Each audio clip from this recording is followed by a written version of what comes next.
My name's Pamela, and up until recently, I was just your average workaholic advertising specialist. I lived and breathed my job at this fancy agency in the heart of the city.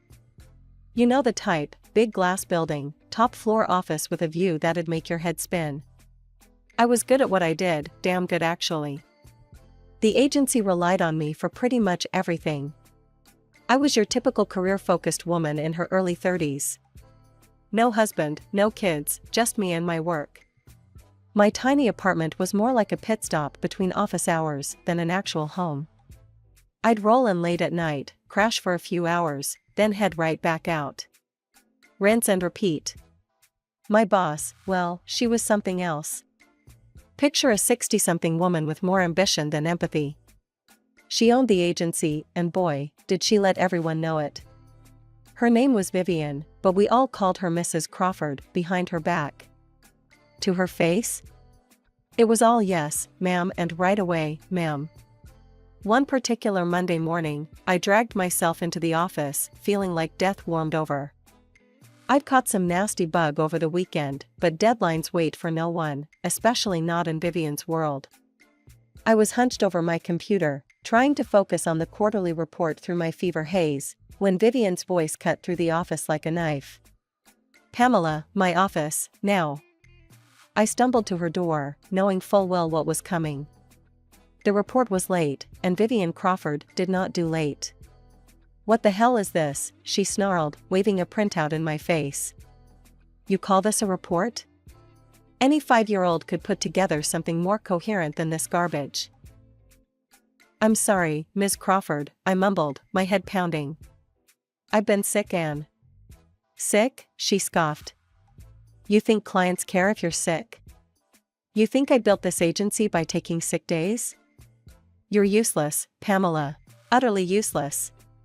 Her words hit me like a slap.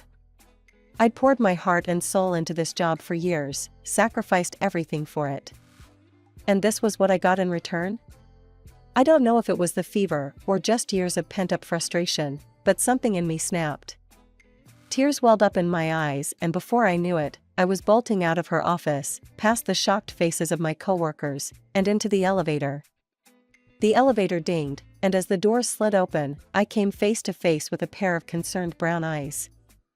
Hey, are you okay? A deep voice asked. I looked up, startled by the voice. Standing there was a man about my age, with kind eyes and a concerned expression.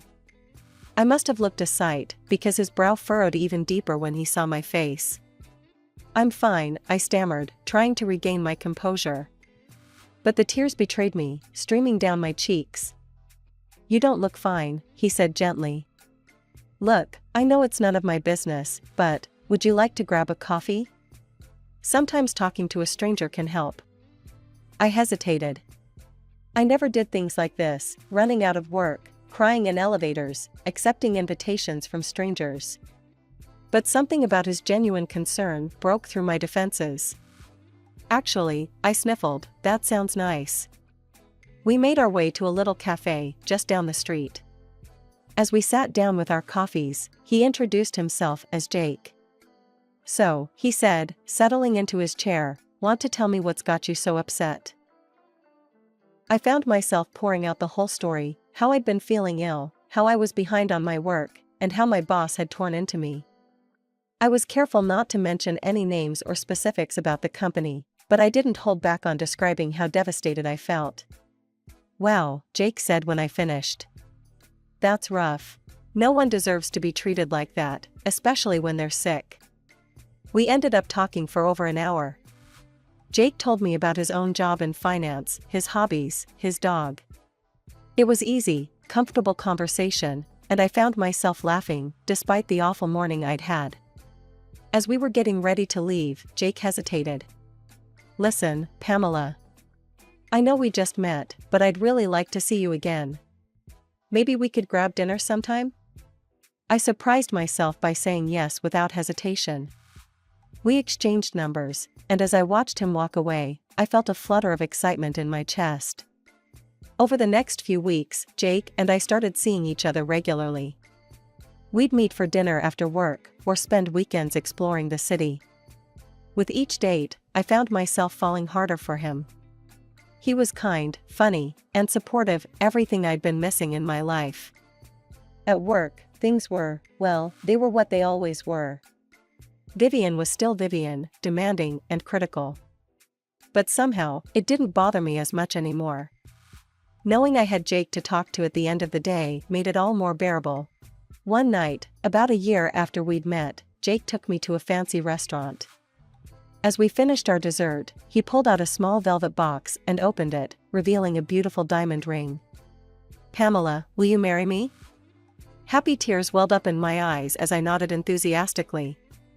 Yes, of course I'll marry you."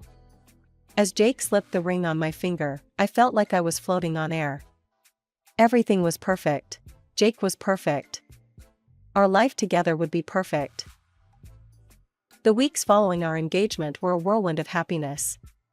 One evening, as we cuddled on the couch in my apartment, Jake brought up something I hadn't even considered. "Babe," he said, running his fingers through my hair, "I think it's time you met my mom. She's been asking to meet you. How about this weekend? We can drive out to her place." That Saturday, we pulled up to a house that made my jaw drop. It was huge, easily 3 times the size of the house I grew up in. The door swung open, and I froze. Standing there, looking just as shocked as I felt, was Vivian Crawford, my boss, Jake's mother. "Mom," Jake said warmly, oblivious to the tension, "this is Pamela, my fiancée." Vivian's eyes narrowed as they swept over me. "Pamela," she said, her voice cold. "What a surprise."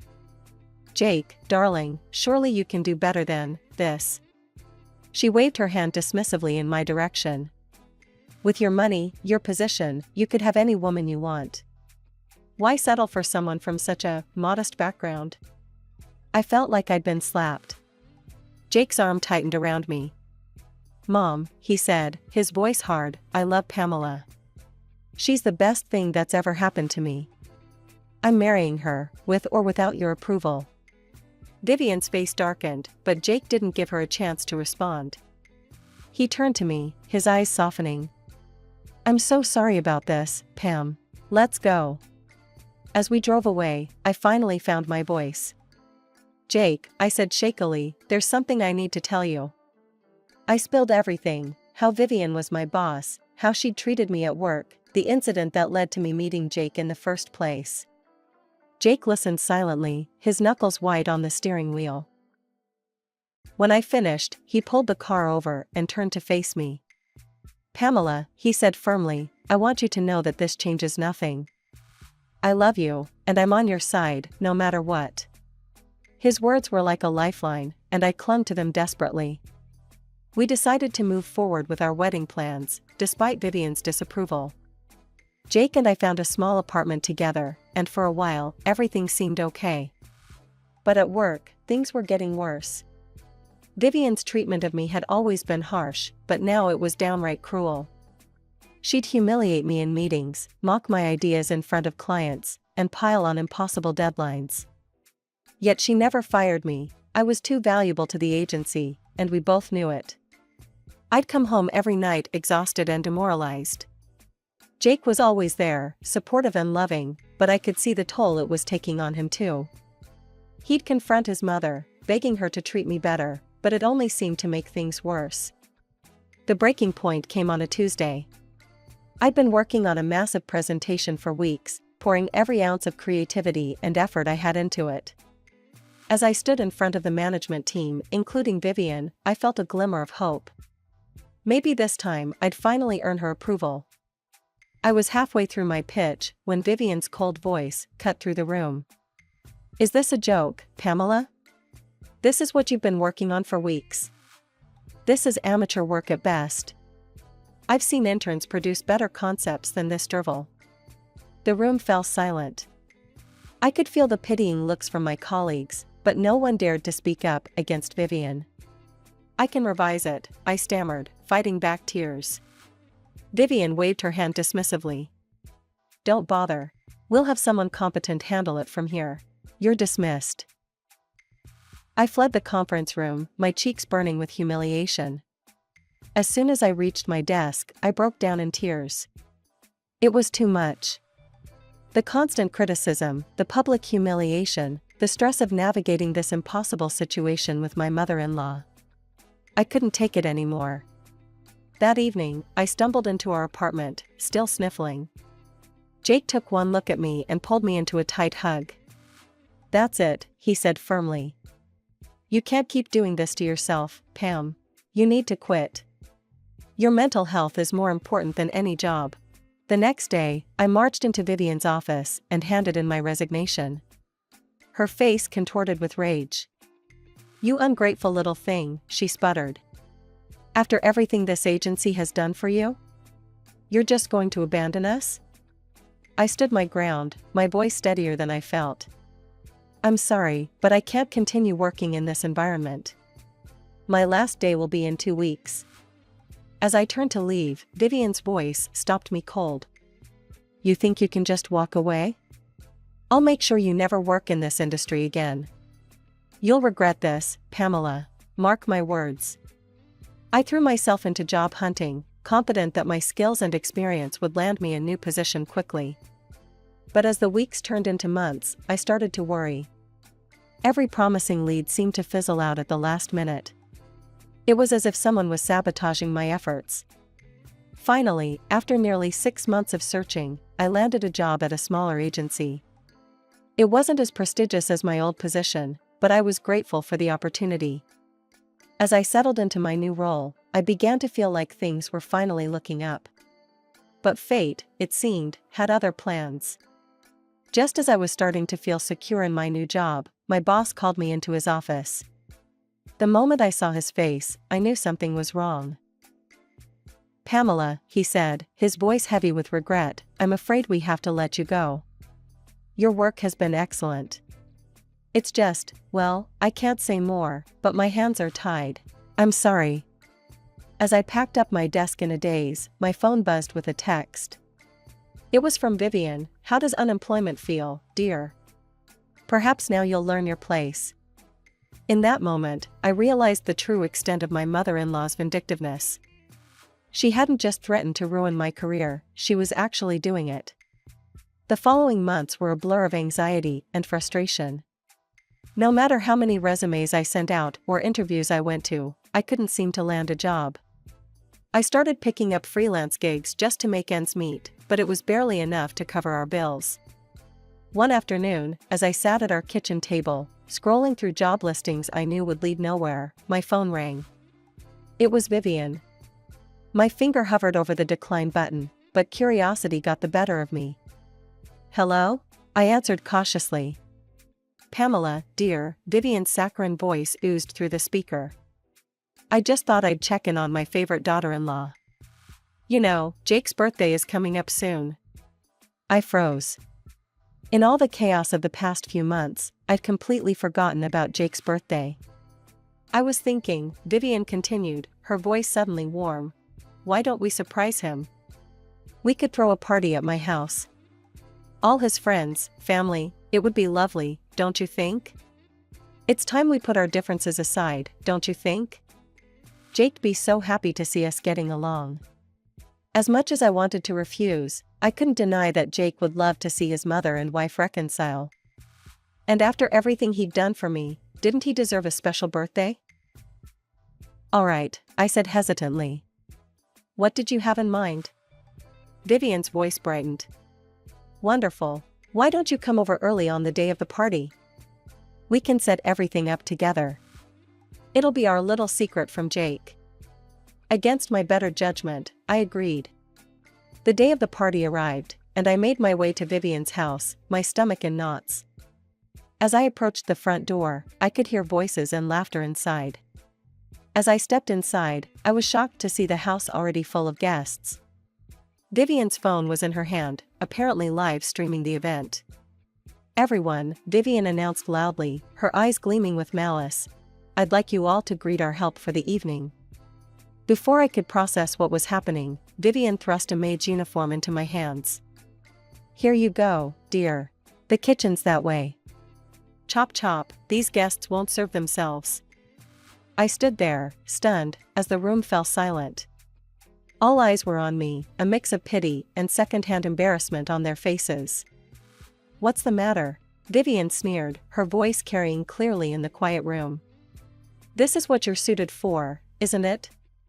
A girl from the slums, parents who worked in a factory.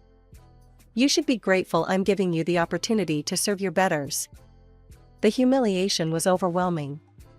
Tears pricked at my eyes as I looked around the room, desperately searching for a friendly face, for someone to stand up to this cruelty. But everyone averted their gaze, unwilling to challenge Vivian. In that moment, something inside me snapped. I'd endured months of Vivian's torment, but this was a step too far.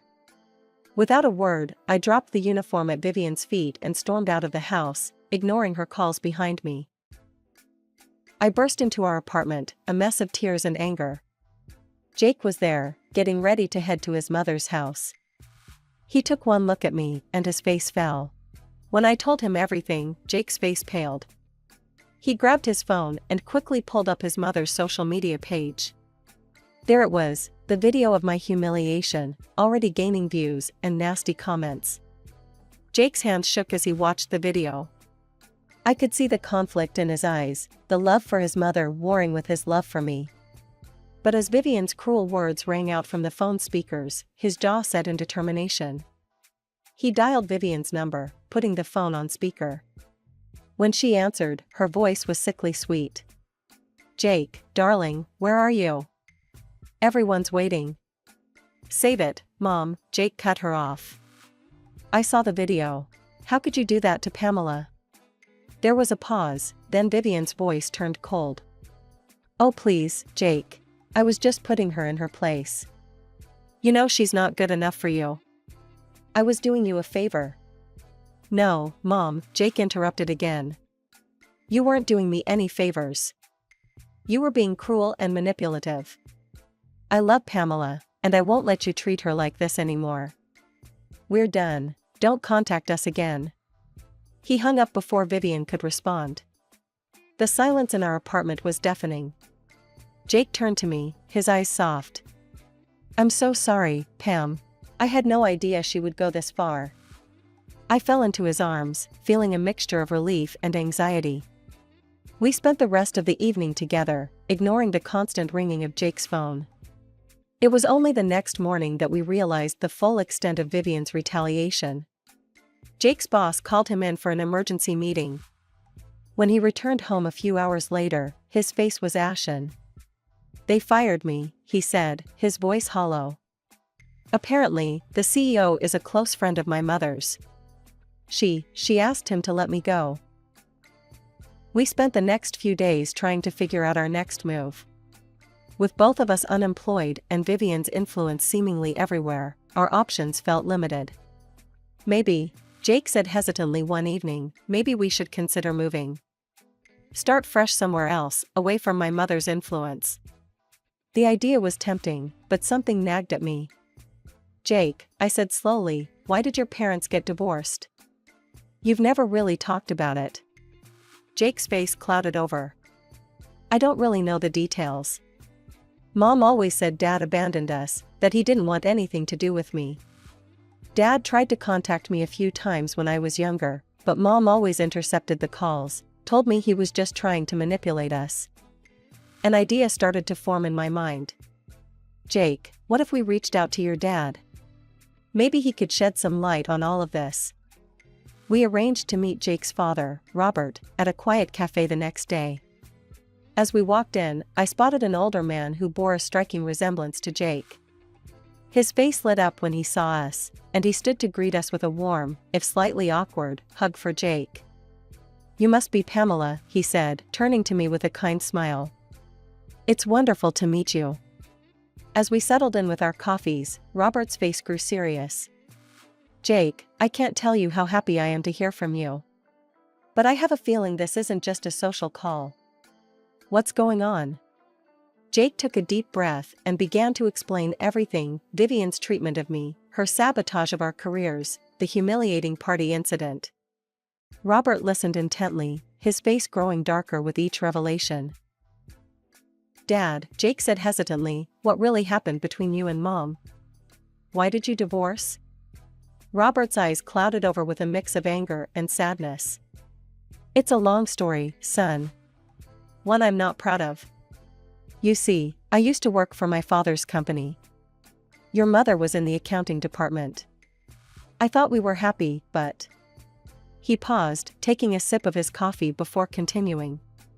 One day, the police showed up at the office. Your grandfather was arrested for tax evasion. It all happened so fast, the company was in chaos, and suddenly your mother was taking charge, saying she'd keep things running. Jake and I exchanged a glance, both thinking the same thing. This sounded awfully familiar. Robert continued. I had my suspicions. Your mother had access to all the financial records, and she'd been pushing for more control in the company for months. I confronted her, asked her if she had anything to do with framing your grandfather. She didn't deny it, Robert continued.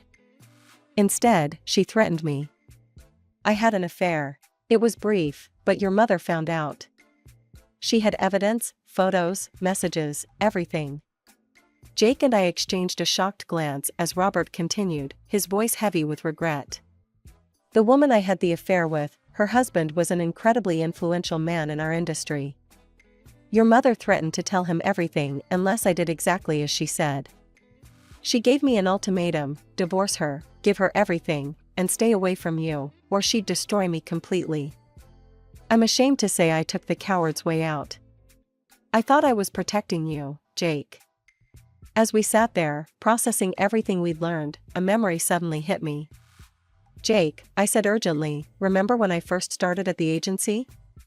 I noticed some discrepancies in the books. I even took some pictures, thinking I might need to bring it up to Vivian later. Jake's eyes widened. Pam, are you saying? I nodded. I think your mother might be doing the same thing she did to your grandfather. If we can prove it. After our revealing conversation with Robert at the cafe, we all decided to return to our apartment. As soon as we entered, I made a beeline for my laptop. Jake and Robert watched intently as I booted it up, their anticipation palpable. Here they are, I said, pulling up the folder containing the incriminating photos. Just as I remembered. Jake and Robert leaned in, their eyes widening as they took in the images on the screen. Clear as day, there was evidence of double-entry bookkeeping, one set of books for the tax authorities, and another showing the true state of the company's finances. Jake's face set in determination. We need to take this to the authorities right away. Mom can't keep getting away with this. The next few weeks were a whirlwind. We contacted the tax authorities, presenting them with the evidence I had uncovered. They launched a full and in-depth audit of Vivian's agency. The investigation was thorough and relentless. The scale of tax evasion was staggering. Vivian was arrested and charged with multiple counts of tax evasion and fraud. The trial was swift, and the evidence overwhelming. In the end, the judge handed down a harsh sentence. Vivian would be spending several years in prison. In the aftermath of Vivian's conviction, the court decided to transfer ownership of the agency to Jake, as the closest family member not implicated in the crimes. It was a lot to take in, and we spent many late nights discussing what to do next. One evening, as we sat on our balcony watching the sunset, Jake turned to me with a smile. You know, Pam, I've been thinking. This agency needs a fresh start, a new direction. And I can't think of anyone better to lead it than you. I stared at him in shock. Me? But Jake, He cut me off gently. You're brilliant, Pam. You saw what was happening when no one else did. You have the skills, the vision, and the integrity to turn this agency into something we can be proud of. What do you say? Will you be our new executive director? Tears welled up in my eyes as I nodded, too overwhelmed to speak. After everything we'd been through, after all the times Vivian had tried to tear me down, here I was, being offered the chance to lead the very agency she had used to torment me. The next few months were busy as we restructured the agency. We implemented strict ethical guidelines, rebuilt client relationships, and created a work environment based on respect and creativity. Slowly but surely, the agency's reputation began to recover. Through it all, Robert was there, offering support and advice. Over time, the awkwardness faded, and we found ourselves enjoying Sunday dinners together, rebuilding the family bonds that Vivian had tried so hard to destroy.